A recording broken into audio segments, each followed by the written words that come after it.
ఈ భక్తి ఛానల్‌లో వచ్చే రాశి ఫలాలు, దినఫలాలు చూడందే మాకు డే అది స్టార్ట్ అవ్వదు. అంటే మనశ్శాంతిగా ఉంటుంది. ఇది దినఫలాలు అవి చూస్తూ ఉంటేనే మా ఇంట్లో అందరూ చూస్తూ ఉంటారు. మా హస్బెండ్ అవ్వచ్చు, మా అత్తయ్య గారు అవ్వచ్చు, మావయ్య గారు అవ్వచ్చు, అమ్మగారు, నాన్నగారు మేమందరూ దినఫలాలు, రాశి ఫలాలు చూస్తూనే ఉంటాం. ముఖ్యంగా మా అమ్మమ్మ గారు చూస్తూనే ఉంటారు.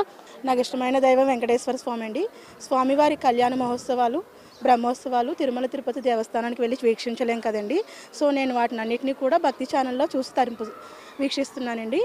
మరి ఇంత చక్కటి అద్భుతమైన కార్యక్రమాలను ప్రసారం చేస్తూ, అలాగే ప్రతి ఒక్క పుణ్యక్షేత్రంలో జరిగే మరి వెంకటేశ్వర స్వామి బ్రహ్మోత్సవాలు కానీ, కళ్యాణోత్సవం కానీ, శ్రీరాముడి కళ్యాణోత్సవం కానీ ఇవన్నీ చక్కగా ప్రసారం చేస్తూ కొత్త కొత్త కార్యక్రమాలను కూడా వినూత్నంగా ప్రసారం చేస్తున్న భక్తి టీవీ ఛానల్ వారికి మరి మరొకసారి మా కుటుంబ సభ్యులందరి తరపున ధన్యవాదాలు తెలియజేసుకుంటున్నాను.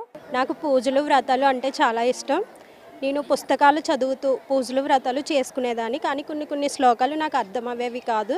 కానీ భక్తి ఛానల్ రావడం వల్ల అవి చూస్తూ నేర్చుకొని పూజలు వ్రతాలు ఇంకా బాగా చేసుకోగలుగుతున్నాను. ఈ అవకాశం ఇచ్చినందుకు థ్యాంక్ యూ భక్తి ఛానల్. నేను భక్తి టీవీలో పూజలు చేసే విధానం చూసి దాని ప్రకారం నేను పూజ చేసుకుంటూ ఉంటానండి. పూజ చేసినందుకు మనకు చాలా మనశ్శాంతి అనేది ఏర్పడుతుంది. అలాగే భజనలు కూడా మేము చేస్తూ ఉంటాము. భజన కార్యక్రమాలు చేసినందువల్ల మనం 10 మందితో పరిచయాలు ఏర్పడతాయి. 10 మందికి మనం భక్తి గురించి తెలియచేయడం అవుతుంది. ఇవన్నీ నేను భక్తి టీవీ చూసి చేయడం నేర్చుకున్నాను. మనసారా ప్రార్థిస్తే ఆయన కంపల్సరీ మనకి రిజల్ట్ అయితే చూపిస్తారండి. దేవాలయానికే వెళ్ళాలా లేక మనసారా ప్రార్థిస్తే చాలా అని అడిగేదానికి మన దేవాలయానికి వెళ్ళాల్సిన అవసరం కూడా లేకుండా భక్తి ఛానల్లో ప్రోగ్రామ్స్ ఉంటున్నాయండి. ఈవినింగ్ కరోనా టైంలో వాళ్ళు మనం దేవాలయానికి వెళ్ళాల్సిన వీలు లేని సమయంలో వాళ్ళు ఇచ్చిన ప్రార్థనలు చూసి మాకు చాలా ఆనందం అయితే కలిగింది.